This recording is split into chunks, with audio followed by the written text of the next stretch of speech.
Ave Legionarios, la legión romana desaparecida en China, los legionarios romanos que se convirtieron en chinos, es una historia increíble, maravillosa, verdaderamente fascinante, ha sido solicitada a gritos por la comunidad. Así que la hago con mucho gusto porque es una inmensa y grandísima historia.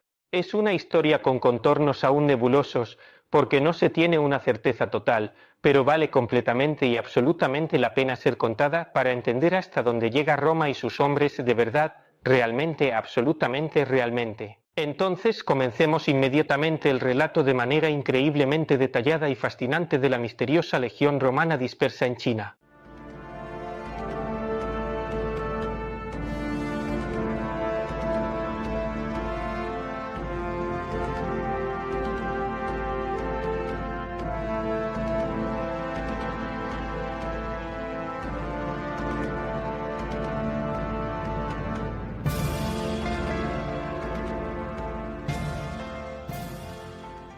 Para empezar, en primer lugar, comencemos desde un punto fijo de manera adecuada y con precisión. Estamos en la tardía República Romana y Licinio Craso es, de hecho, sin lugar a dudas el hombre más rico de toda Roma, tiene un imperio financiero muy grande y vasto, realmente enorme.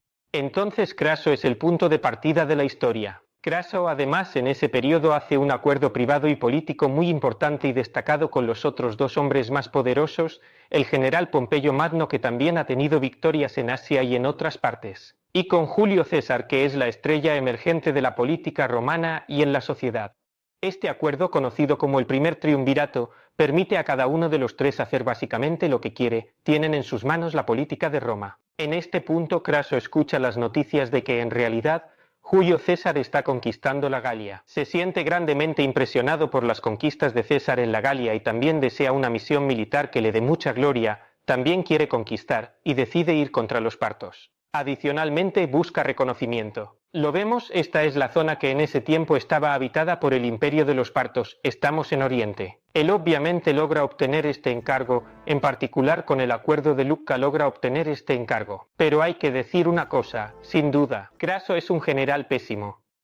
En primer lugar, su misión es fuertemente obstaculizada por los enemigos políticos. Por ejemplo, está el tribuno de la plebe Atello, que es un magistrado muy importante en la política romana, que intenta bloquear su misión. Incluso cuando está saliendo de Roma vestido de general, lo hace arrestar. Solo que Craso, teniendo el poder político y financiero, se libera bastante fácilmente. Pero Craso, repito, es un pésimo comandante. Comienza sus discursos a las tropas, pero no es muy convincente. A veces tiene que retractarse de lo que dice porque ve que los soldados no le creen, no confían en él como comandante. En el mundo romano todos los presagios eran muy importantes. Uno de estos preveía que el general debía sostener en la mano las vísceras de un animal.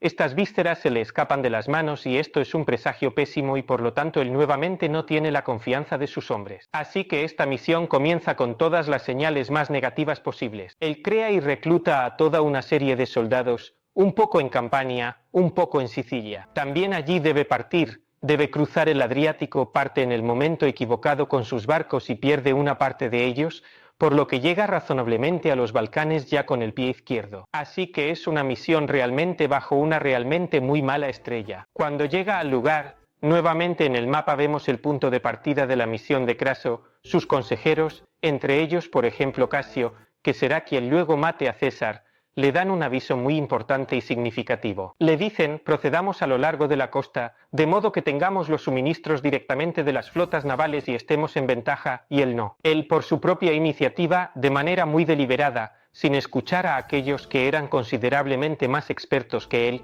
procede de manera directa dentro de la zona árida, dentro del desierto. Directamente contra el enemigo y comete allí también un error táctico grosero. También demuestra no saber elegir a los hombres debido a que hay un guía árabe que lo sugiere y que en el momento crucial, llamado Arimante, en el momento crucial este guía árabe lo traiciona y con sus 6.000 jinetes se une al enemigo, abandonándolo completamente solo a merced del adversario. Además, así que la situación es en realidad totalmente desesperada.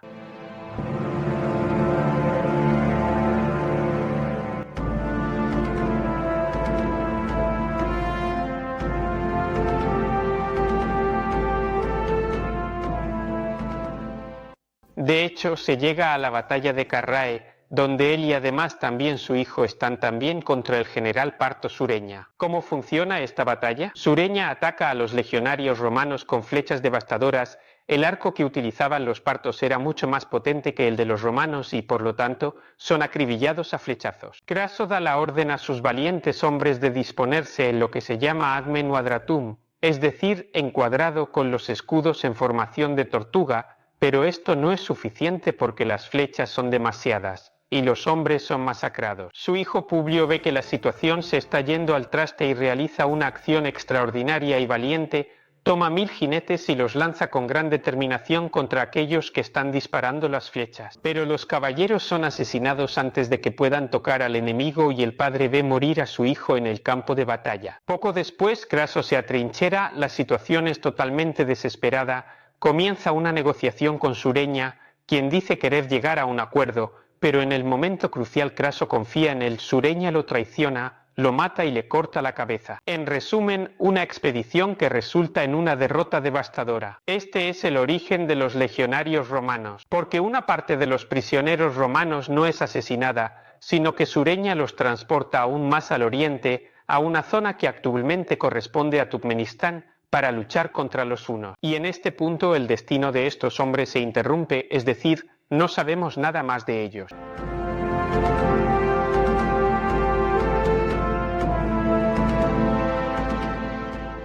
La historia se retoma exactamente en el año 1955 de nuevo. En 1955, un estudioso llamado Homer Dubs da una conferencia con un título extraordinario. Dice que los legionarios romanos están en China. ¿Qué dice Dubs? Dubs dice que ha leído los anales, es decir, los registros de los emperadores chinos y en particular los registros de la dinastía Han. En estos registros históricos detallados de la dinastía Han se relata una importante batalla contra la dinastía Hun. En particular, la batalla era un combate para conquistar una pequeña y fortificada ciudad, la ciudad de Cici. ¿Y cuál es la cosa importante? Es extraño que dentro de esta ciudad de Cici hubiera elementos inusuales. Las defensas de esta ciudad estaban compuestas por estacas puntiagudas que se colocaban como una empalizada, algo que en China nunca se había visto. Y una parte de los hombres que luchan para defender la ciudad de Cici se posicionan en una formación muy extraña que los chinos no conocían en absoluto,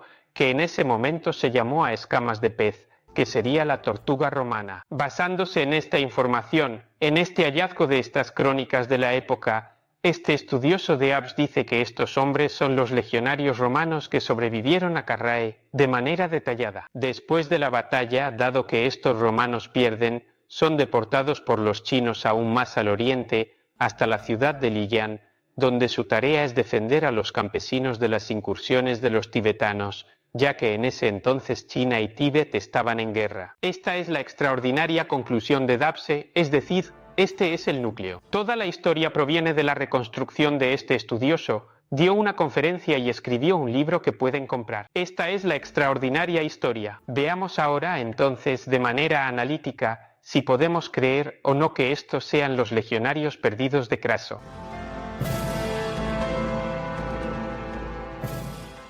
Entonces, veamos un momento los elementos a favor. En primer lugar, el nombre de la ciudad, es decir, estos hombres son legionarios hipotéticos que viven en Liyan. Liyan no es un nombre chino. Es extraño que los chinos hayan dado a una ciudad un nombre no chino. Liyan es el nombre con el que los chinos se refieren a Roma o a Alejandría, pero en cualquier caso a una ciudad que ciertamente no es china. Además, Liyan también se parece a la palabra legión, Liyan, por lo que este es un elemento que inclina la balanza hacia la presencia de verdaderos legionarios romanos en China. Existe otra cosa. En 1993 en Liyan se encontraron durante unas excavaciones restos de empalizadas hechas con troncos puntiagudos, otra cosa puramente romana. ¿Cómo es posible que haya estas empalizadas en esa ciudad? Otro elemento más es que los habitantes del lugar aman la tauromaquia, es decir, luchar contra los toros. Es algo que en China no existe, es algo totalmente inusual, mientras que para los romanos era un deporte bastante común. Esto podría ser otra pista. Y luego la pista principal son las apariencias. Ahora, mientras hablo, están pasando unas fotos que ven. son los habitantes de esa región. Son extrañamente todos con características físicas y caracteres occidentales. Tenemos ojos azules, cabello rubio, tenemos rostros que, aunque son asiáticos, son una mezcla. De hecho, han retratado a los caucásicos como muy extraños para la zona. Todos estos elementos nos llevarían a concluir que esa es una ciudad fundada al final por los chinos, pero con los legionarios romanos, y que son, en efecto, los descendientes de esos extraordinarios soldados romanos. ¿Cuáles son los elementos en contra? ¿Por qué no todos están de acuerdo con esto? De hecho, a las autoridades chinas no les gusta mucho. Una posible refutación puede derivar del hecho de que esa ciudad está muy cerca de la ruta de la seda. Hay una ruta comercial por donde a lo largo de siglos y siglos han pasado personas de todas las etnias y, por lo tanto, es posible que haya habido una mezcla de razas por ese motivo y no precisamente porque hubiera legionarios romanos. Entonces, esto podría ser un elemento que enfríe un poco esta teoría. Y luego están los estudios de un profesor Gongle que dice que la ciudad de Liyán existía 50 años antes de la batalla de Carrae, por lo que los legionarios romanos no tienen nada que ver. Y al ver los resultados del ADN, dice que los resultados del ADN no son definitivamente suficientes para probar y atribuir con certeza esa ciudad a los romanos, sin lugar a dudas, claramente. Por lo tanto, todavía hay un debate abierto. Y debo decir una cosa, el gobierno chino no está muy contento de que algunos de sus ciudadanos estén orgullosos de descender de los romanos,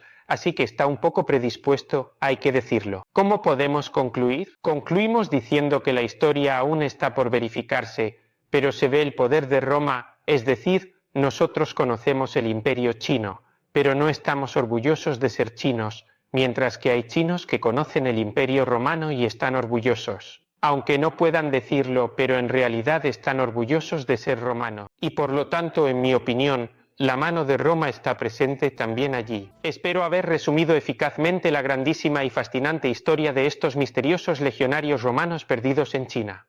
El nombre de Roma va mucho más allá de los límites que pensamos. Os invito a suscribiros al canal porque si no, seréis deportados a China. Y quien habla chino, aunque no creo que muchos de vosotros habléis chino, tendréis que comer comida china. Así que si os gusta, bien, pero si no os gusta, estaréis obligados a comer comida china. Así que para no ser deportados a China, suscribíos al canal. Un cariñoso saludo y hasta el próximo vídeo.